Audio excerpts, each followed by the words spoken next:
Have you ever seen anything quite like what we saw last weekend? I know desperate times, desperate measures, but a recruiting weekend in a dead period with as many players and as many prominent players that had to come from long distances that was basically organized, or maybe I shouldn't say organized, but executed by the players themselves.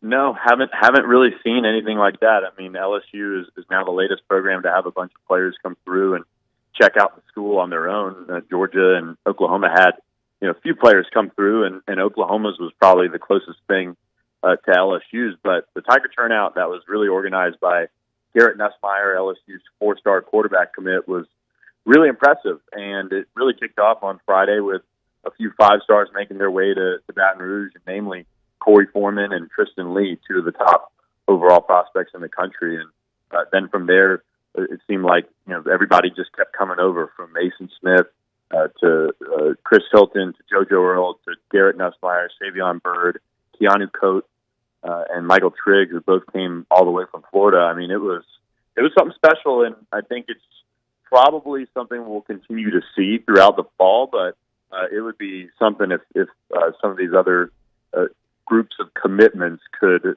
top what LSU's put together this past weekend. Billy, I think this can be extremely impactful because you're hearing from your peers. You're hearing from people that you know, and we were talking about it earlier. You've been at all these camps together growing up since you were freshmen, and you know how special of a player each other are. So you can say, man, I've wanted to play on that guy's team for a long time, and you can listen to your peers. I think even though you weren't able to get the full experience of, having Coach O and having Ensminger and having Pelini, maybe go through the scheme, I still think you could gain a lot of steam from a player-driven weekend like we had. Yeah, and the thing about it, too, is with everything going virtual since the COVID-19, shutdown or whatever in March, these players have heard plenty of pitches. They've been on Zooms. I was talking with JoJo Earl this morning, who was at the weekend and has been a long-time LSU commit now, and is pretty quiet, though. But he said, when I made my decision, I had been on virtual visits. I had talked with the coaches. I love Coach Mickey. My mom loves Coach Mickey. I love Ed Ogeron. I love the SEC and the offense. And the thing about it is now these guys are getting the chance to get together and hang out and really build that bond on their own, because sometimes commits and recruits do have a little bit of a tough time really building bonds, because it's rare that you get together with each other rather than just texting or in group chats or what have you. And so it was big in that regard. I think being away from coaches and support staff and anyone else who's, let's just say, like, main interest is LSU outside of the commitments, sometimes it's tough to maybe take it in for yourself without somebody in your ear saying, oh, well, that's maybe being worked on, or that's this or that's that or whatever, and kind of supplementing your visit. This was just everybody taking in Baton Rouge. They went to Rufino's and Top Golf and checked out the campus, of course, and got a look at all they could. But this was I think sometimes when, like you said, you're around your peers, you're able to take things in and really make an assessment for yourself without any other influences. Billy Embody is our guest. Billy, as best you can, describe the relationship between Maason Smith and Corey Foreman. Yeah, so this has kind of gone back to when they were both underclassmen at the opening finals last summer, so summer 2019. And both of them really were, one, impressive at the camp, but were among, a handful of rising juniors at the time going into this camp. And so they really built a bond together at that camp, and just kind of have started talking about playing together. And when you look at their two recruitments, I think for the most part it's LSU and Georgia being the two top dogs for both of those players in terms of who's battling it out. They seem serious about playing together as far as the package deal. Maason Smith and Corey Foreman were in Athens before they both were in Baton Rouge checking out LSU, and so in that respect, they do seem like they are taking it seriously. But I mean, with two highly touted five stars, I'm in the camp where I'll believe it when I see it, when they both end up on the same roster. But I think the most likely way that they would do that would be if they ended up at LSU.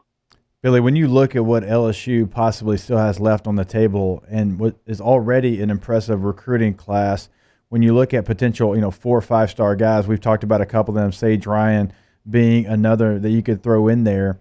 What's the realistic chances of those 4 guys we've talked about, right? You talked about Foreman, and we've also talked about Smith. We talked about Leigh, throw Sage Ryan in there. What's the likelihood that they could get at least 2 of the 4?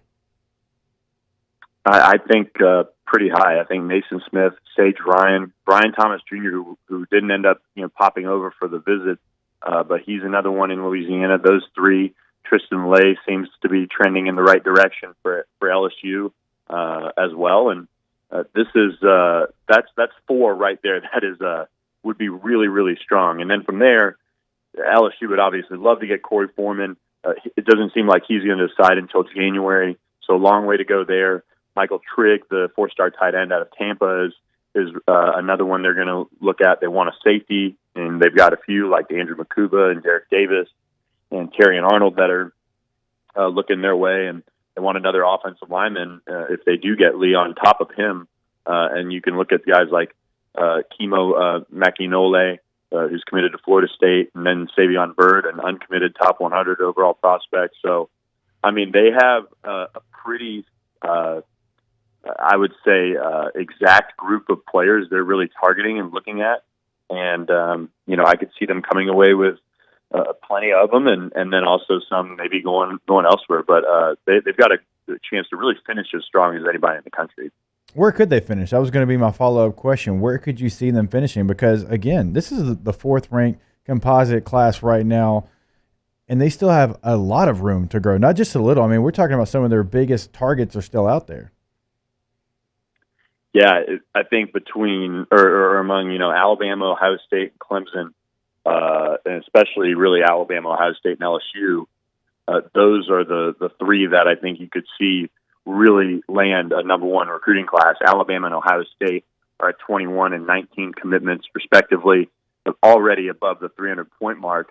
And then for LSU, if you add a Maason Smith, if you add a Tristan Leigh, if you add Sage Ryan and Brian Thomas, I mean, you're looking at a chance to really potentially push, depending on how all the rest of the schools pan out, and certainly just final recruiting rankings and all of that to push for the number 1 class. I mean, if they were to land Corey Foreman as well, that would be one where that would really, I think, potentially push them over the top. I mean, and just add the 4 that I mentioned, that puts them at 302. So that, if everything stood pat right there, that would just put them right behind Alabama. And then if you land Corey Foreman, if you land an Andrew Makuba, Michael Trigg, or any of those other guys, then you can maybe talk about them jumping Alabama if maybe Bama misses out on a couple of their final targets too.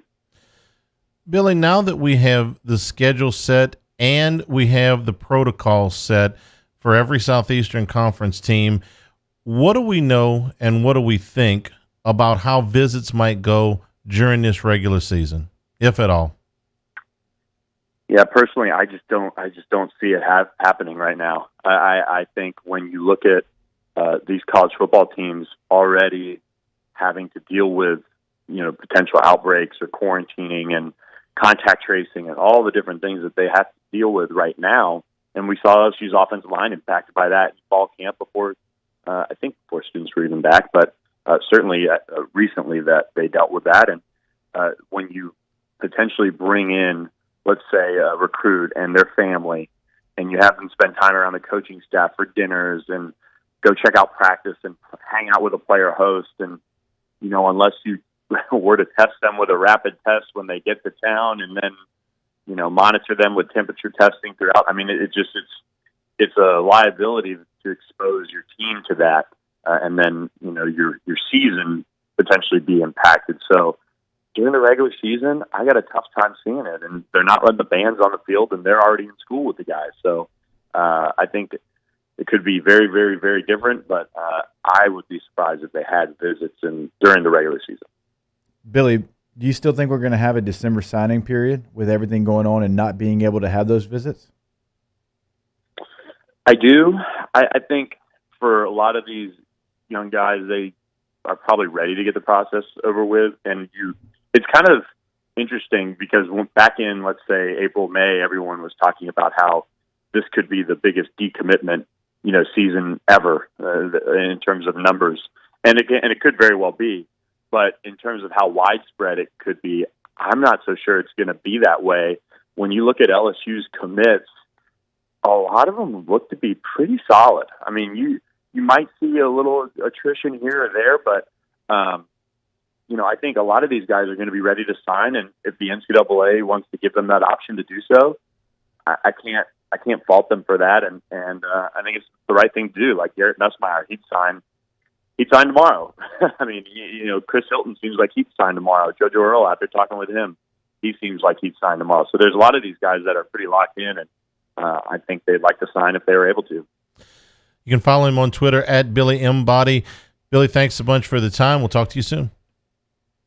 Sounds good, guys. Thanks for having me.